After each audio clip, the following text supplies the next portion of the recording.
Welcome everybody to this edition of Attention Talk Video. I'm your host, ADHD and Attention Coach Jeff Copper, and I'm here today to talk to you about ADHD and working memory. A lot is said about this, but really what I would like you to do is understand what working memory is, understand ADHD, and then talk about how this relates to what might work for those with ADHD and not. And so an exercise that I like to do, and I do this very frequently with many of the people that I coach, is I want to tell you 5 words. I don't want you to write them down, and I don't want you to repeat them. But I want you to listen to the 5 words, and I want you to remember them. And then what I want you to do is reorder them in alphabetical order, and then repeat them back. Now, this is a video, so you're going to repeat it into the kind of camera. And if you get it right, that's great. But that's really the point of the exercise, is actually to witness what working memory is all about. So again, I'm going to give you 5 words. Now, they're not going to be words like A, B, C, D, and E. They're going to be, matter of fact, there won't be an A. I'll give you that much. They're going to be different areas, but the idea is to repeat them back in alpha order. So, again, ready? Here we go. The words are kangaroo, Jill, teach, beat, and heart.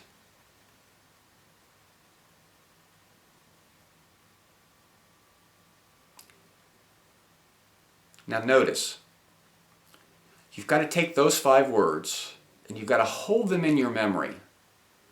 Then you've got to take a look at each word that you can think of individually and kind of hold that and rearrange it so you've got like one list.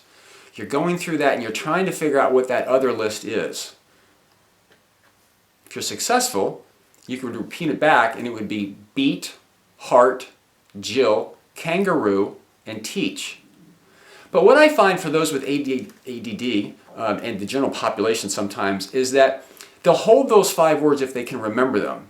And many times they'll get beat correct and maybe heart, but after that they will have forgotten the rest of the words. Because as they hold their attention on each one of those individually, they can't hold everything else, all the other words in their working memory to remember that.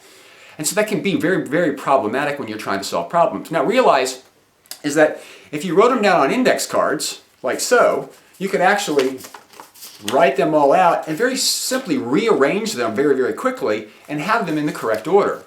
So what does all this have to do with ADD and why is this important?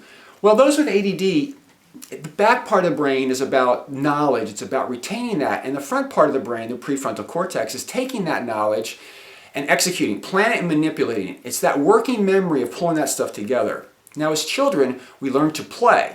It's very, very important because it's like playing with the index cards. But as we become older, that play outside of our brain becomes privatized. It moves into our prefrontal cortex. Those with ADD struggle with playing with information on their minds, in their heads, so it's very important that we get it out and that it's externalized by putting down on the cards. So practically, let's take this into the everyday environment.